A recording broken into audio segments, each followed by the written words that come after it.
Internet gaming addiction among adolescents has also received widespread attention because it is often caused by anxiety, depression, impaired interpersonal relationships, declining academic performance, increased risk behaviors, violent crime, and suicidal behavior.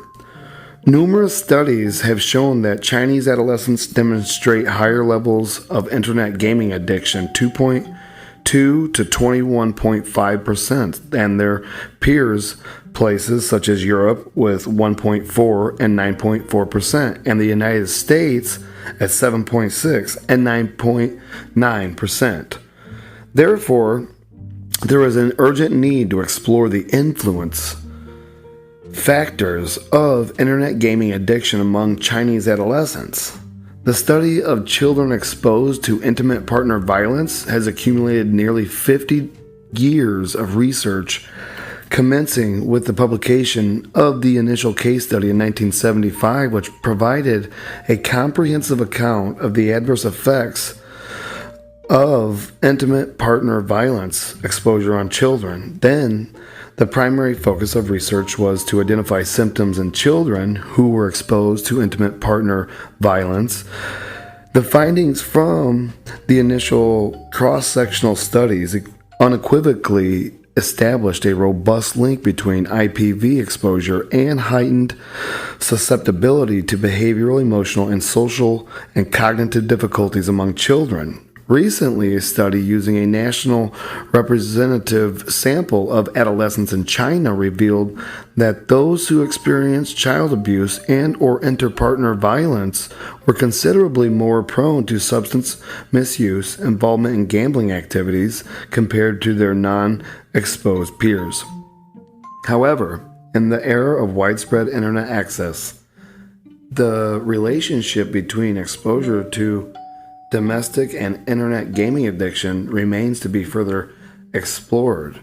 So in China, the family is generally regarded as the most basic social unit, the most fundamental environment, and the individual's first experience of social life. So parents' words and behaviors and family relationships deeply influence adolescent development. At present, many studies have explored the relationships between family factors and adolescents' internet gaming addiction, but only a few studies have specifically explored how exposure to domestic violence impacts internet gaming addiction. And these studies, without exception, indicate a positive correlation between experience of domestic violence or exposure to domestic violence and adolescents' internet gaming addiction. However, no studies have yet examined the mechanisms or pathways through which exposure to domestic violence affects internet gaming addiction. In this regard, general strain theory. And I wanted to explain to you what general strain theory is. When people experience strain, they may respond with crime in order to alleviate the strain or related emotions. Objective strain and subjective strain are the two dichotomies. An objective strain is an event or condition that is disliked by most people. So, subjective strain, on the other hand, is an event or condition that is disliked by the person experiencing it, because not everyone evaluates events and conditions the same. And that's why I wanted to explain what general strain theory was. It's the concept. The concept of strain encompasses three types: the deprivation of positively valued stimuli, 2 is the exposure to negative stimuli, and 3 is the inability to attain desired objectives. These strains are believed to induce negative emotions spanning from anger to depression and anxiety, which in turn drive individuals to seek ways to reveal the associated negative emotions or strains. So at that point, I guess it would be pointing out that even under the same pressure, many people pretty much do not choose deviant behaviors because the tendency to engage in deviant behavior depends on various factors, including personal relationships with parents and friends and personal psychological factors, and also it's definitely personality traits. So thank you guys for listening to the You Only podcast. Generally, these prerequisite social factors for deviant behavior compromise factors related to the relationship between individuals and social and factors related to the relationship between individuals and themselves. In other words, the presence and absence of these factors can strengthen or weaken the effect of strain on crime. So, witnessing parental violence can be a strain for adolescents. The likelihood that an adolescent under the pressure will develop an internet gaming addiction depends on their relationship with society and social control, and their relationship with their self-control as well. And however, as an adverse life event, the mediating factors linking exposure to domestic violence to the development of internet gaming addiction, particularly self-control, have not been thoroughly examined. A study in South Korea examined the relationship between domestic violence exposure and internet gaming addiction, as well as the mediating role of self-control, the parental attachment. However, this study was limited in that it only studied the influence of social control factors, which is parental attachment, on internet gaming addiction, and not the influence of self-control factors. Because, I would think that self-control factors would be actually really hard to find statistics on, because I believe that people would not tell the truth because it would be exposing themselves, and a lot of people have the fear of exposure. And thank you again, fan members, and hopefully you enjoy everything I'm going to be talking to you about. And we're going to dive right in to social control. But first, I want to introduce Mr. John Taylor Gatto, and hopefully you'll understand why I'm sharing Social Control by Edward Ross with you after Mr. Gatto gets done speaking. And thank you again, fans, for listening, and hopefully you enjoy John Taylor Gatto.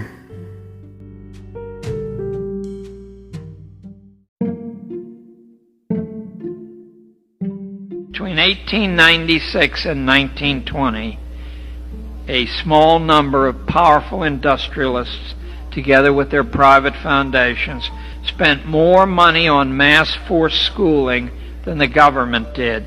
Indeed, Andrew Carnegie and John D. Rockefeller together spent more money than the government did on schooling. If you want to know the motives of this project, you need only read the first public mission statement of Rockefeller's General Education Board that was printed in its first report to well-wishers, issued in 1906. People yield themselves with perfect docility to our molding hands.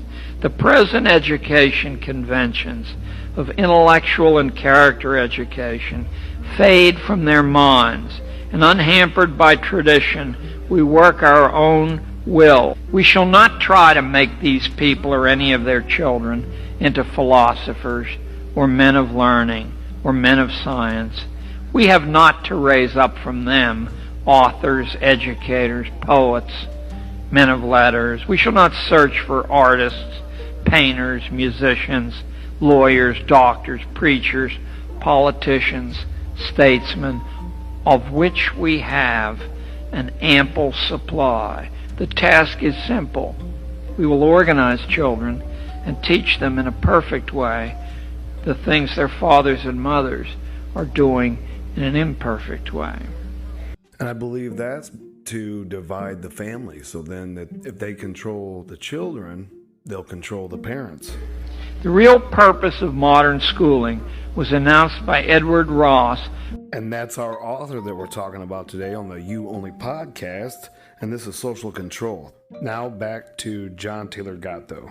Edward Ross of the University of Wisconsin in the same year that was written.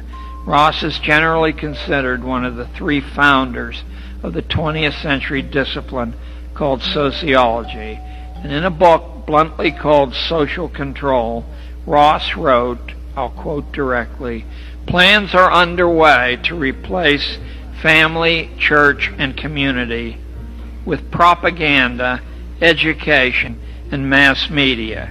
People," he informed his readers, "are only little plastic lumps of dough."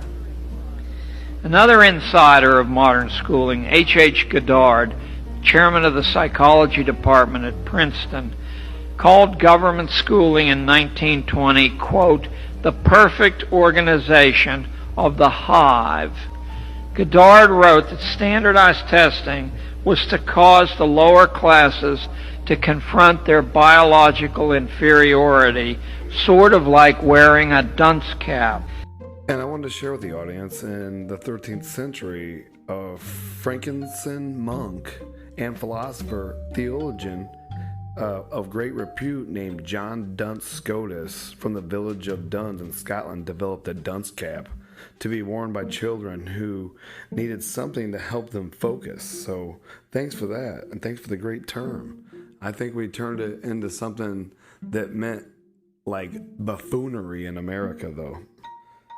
And now I want to dive into Social Control by Edward Ross.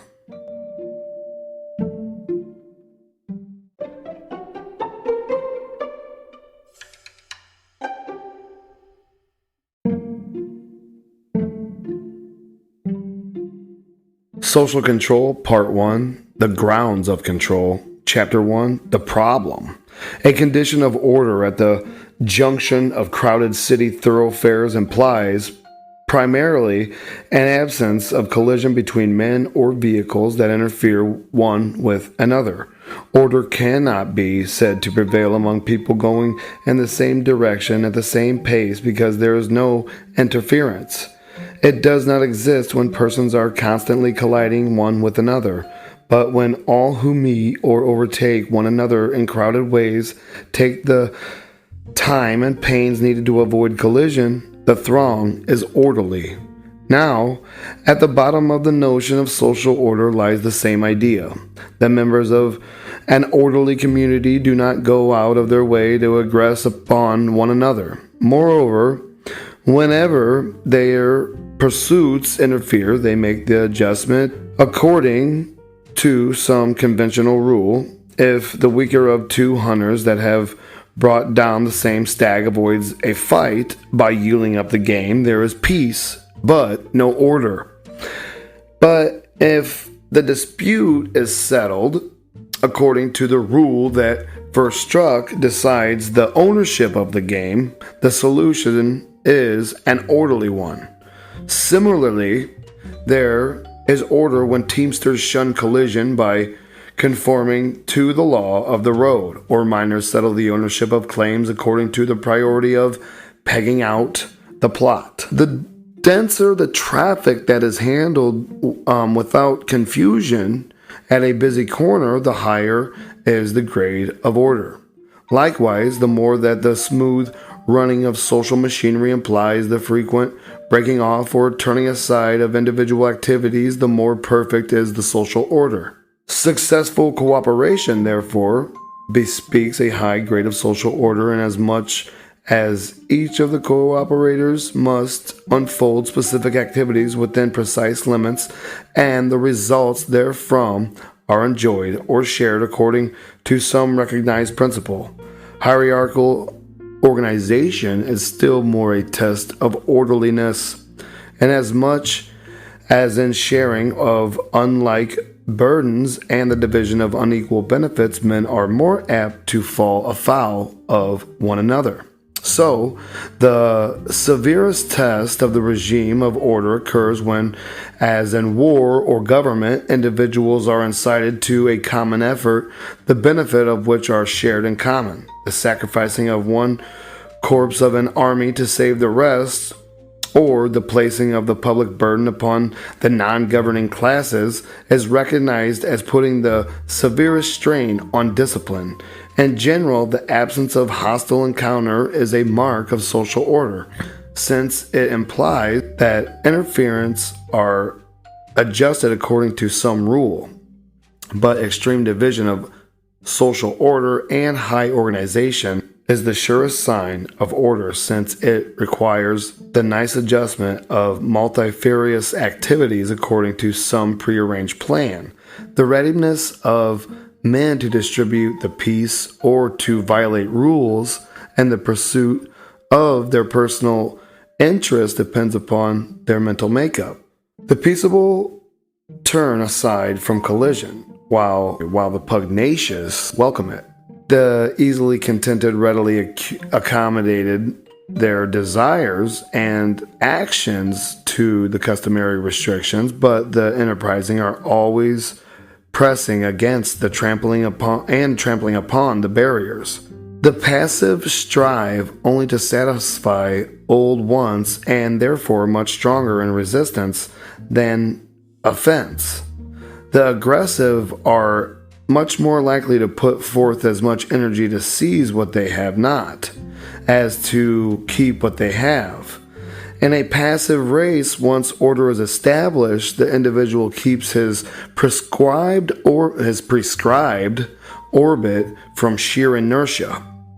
In an aggressive race, order is perpetually endangered by the ruliness of the individual, can be maintained only through the unremitting operation of social forces. Now, it is the purpose of this inquiry to ascertain how men of the West European breed are brought to live closely together and to associate their efforts with that degree of harmony we see about us. Social order, even among the passive, unambitious Hindus, presents a problem for solution, but it is much more serious problem among the people of the West. The restless striving, doing Aryan with his personal ambition, his lust for power, his longing to wreak himself, his willingness to turn the world upside down to get the fame or the fortune of the woman he wants, is under no easy discipline. The existence of order among men of this daring and disobedient breed challenges explanation. Especially is this true of the European man in America or Australia. The same selective migration that made these men more self-assertive than the docile of the Hindu have made the American more strong-willed and unmanageable than the Western European. Too many, no doubt, a survey of the foundation of social order will appear superfluous.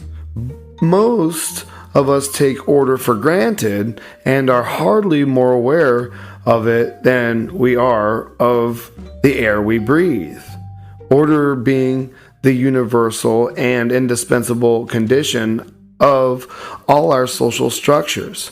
We give no more thought to it than the force of cohesion that keeps our machinery from flying into bits. Those to whom the fact is brought home by the persistence of delinquent class assume, nevertheless, that the social fabric rests on a law-abiding disposition which is natural to all but the slant-browed few. But it would be, in truth, much juster to assume a state of disorder. We ought to take for granted that men living in that time will continually fall afoul of one another. We ought to expect in the normal person not, it is true, the malice, just, or ferocity of the born criminal, but certainly a natural unwillingness to be checked in the hot pursuit of his ends. Whenever men swarm in new places, the man-to-man struggle stands out naked and clear, and the slow emergence of order out of disorder and violence presents itself as the attainment of a difficult and artificial condition. Could we abstract from such communities by training received in older societies, the thrift that recognizes disorder as a blight upon prosperity, and the ready revolver which discourages aggression by equalizing men? We might arrive at a notion of the state in which the men of the day, despite their high facial angle, would find themselves if they were remanded to the 0 point of social development. Thank you guys for tuning in and listening to Social Control by Mr. Edward Ross today. Thank you for all your support, and thank you for your 5-star reviews. And head over there to Spotify and give You Only a 5-star review. And go back through and listen to all my podcasts this month. This is podcast slowdown season. It usually starts around Labor Day and has a decline. I've seen a decline in some of my areas I was doing really strong in on the analytics side of podcasting, in which I'm trying to work on those areas and bring in more listeners and to give better information each time you tune in. And hopefully you learn a little something here and a little something there, and you'll continue tuning in and listening to all my other episodes. We had a really great turnout in season 2. I did delete season 1, but if you want to listen to season 1, you can pay 49 cents a month and go back and listen to my first season. I will say that there's a lot of books in there that have so much information that might be mind-blowing to you. So you can do that too as well. And I thank you all for tuning in and listening and giving me reviews. I appreciate all your support, and I do appreciate every single fan member that I have. Many of you I know personally, some of you I don't. Some of you are just now tuning in and listening recently within the last month or so. I'm grateful for all you new members. I'm grateful for all my little followers out there that care about learning and growing and striving to be better each and every day. And it's about being socially acceptable. I don't believe that just because if we talk too much and we share too much, people think that we're weak. But in reality, when you talk too much and you share too much, it's because you care too much and you love people too much, and people want to make up things that aren't true. And every single person has different attributes in life, and each and every one of you have something special that God gave you, and it's stronger than any other part of your being, your brain, your body, whatever it may be. I hope that you learn to develop that part of you. I hope you learn to grow. I hope you learn the difference between indoctrination and education. And hopefully you enjoyed learning about social control today. And I care about each and every one of you. And hopefully we continue to grow and share in a relationship through a podcast that we can all kind of remember how we met, how we are grateful for what we have, how we have learned many different things about the human brain, mind, the different social aspects that we go through every day. Hopefully you'll turn to this podcast more often and share me more regularly, and hope it'll grow even more in season 3, which I do believe it will. I'm still trying to iron out some of my downsides that I've encountered. I try to go back and re-listen to all my podcasts to gain more information about how I have drawn you in, and hopefully I am putting out polls and questions that are helping you grow and develop, and helping this podcast grow and develop as well. And I will be here next weekend giving you another great read. Thank you for tuning in, and thank you for joining the You Only Podcast Season 3 Rebranded.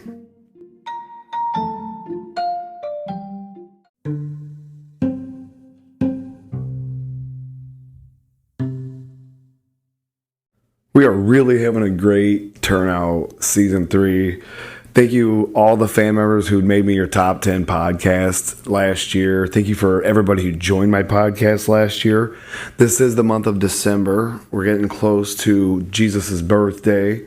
It's a time of forgiveness, a time for understanding that love covers a multitude levels of sin and unappreciation.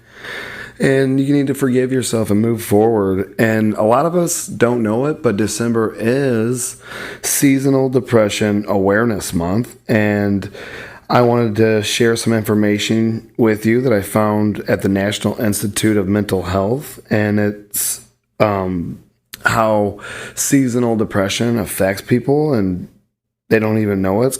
It is called SAD. That's the abbreviation, and that's seasonal affective disorder, which many people go through short periods when they feel sad or unlike themselves.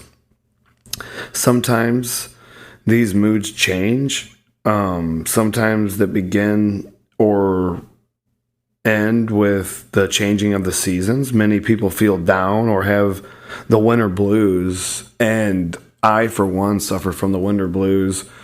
Even when I was a kid, I can remember I joined band in 5th grade, and the only thing I could play was the baritone, which was a step below a tuba. I lived 2 miles from school, and nobody would get up to give me a ride. So I can remember dragging my baritone through the snow 2 miles all the way to school so I could be in the band. For real, legitimate story. Well, needless to say, it got old and I quit because it was just too much. And I would get the winter blues, and I have had it my whole life, and I have tried to find ways that could improve, seasonal depression, which is they have light therapy. You can take vitamin D3 supplements that help with boosting, what the sun gives you, which is natural vitamin D. Seasonal depression is it's a type of depression characterized by reoccurrent seasonal patterns with symptoms lasting pretty much 4 to 5 months out of the year. The signs and symptoms of SAD include those associated with depression, as well as disorder-specific symptoms that differ for winter pattern versus summer pattern seasonal depression or SAD. And not every person with SAD experiences all the symptoms that others do. And some of the symptoms of seasonal depression can include persistent, sad, anxious, or empty moods most of the days, nearly every day for at least 2 weeks or 2 days.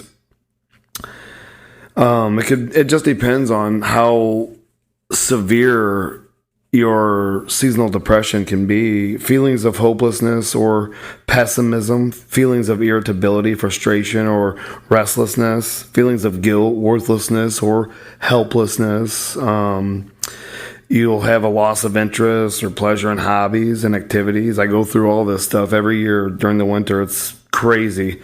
And I just try to work out more during like February and January because it's cold and depressing. When I lived in Phoenix, I was 100% happy, just vibrant, and I loved it. And you'll have decreased energy too from seasonal depression. You'll have fatigue and you'll feel slowed down completely. You'll have difficulty concentrating, remembering, or even sometimes making decisions. There will be changes in your sleep or appetite or unplanned weight changes during your seasonal depressions. And sometimes people have seasonal depression at the end of summer because, fall happens, the leaves start losing their leaves, all the trees die, the grass dies. And people get sad about that because it's almost a sign of something coming to an end that was so exciting, and they live for the summer because that's when they get to lay out and get all that vitamin D and all that good stuff, And thank you for tuning in to the You Only podcast. And hopefully you enjoy learning about the awareness that I share with you each month. I did do a poll on the last podcast I did, so if you want to go back there and check that out. That was last week's. There are like summer pattern seasonal depressions too, which you'll have trouble sleeping or insomnia because you'll be like, oh man, I could be out. It's like almost like you have FOMO in the summertime. Like you don't ever want to sleep because you're having so much fun. You know what it's like when you're a kid, you're out catching fireflies at night, chasing your friends, playing hide, go seek, ghosts in the graveyard, Even if you're 60, 65, you still want to do those things. Come on, I know you do. You'll have poor appetite leading to weight loss sometimes. You could have restlessness and agitation. Obviously, you'll have anxiety, or sometimes you'll get violent or aggressive behaviors too, because things are coming to an end and dying. So you gotta, you're trying to hold on to what's being. It's almost as though you're holding on to the time more when you're going through seasonal depressions. And hopefully you've enjoyed learning about seasonal depression. That's our awareness here in December at the You Only podcast, because you only can be aware of these things, and you only have the tools to make the change and become aware of all the different things that I'm sharing with you. And I'm hoping that I'm passing on information that's going to help somebody grow, develop, and understand why they are the way they are and why they do the things they do. And books are a great way to really understand how other people's minds think, and to bring you full circle with different ideologies, and even to just challenge your mind, like to learn calculus, to learn geometry, to learn linear geometry, or how quantum mechanics work, air movement, how, oil, water, all these different things make something work. We are all of quantum mechanics. We are all of divine interventions, and we need to realize that a lot of things that are going on around us are because of social control, and we need to be aware of things that happen to us and why we feel the way we feel. And indoctrination is different than education.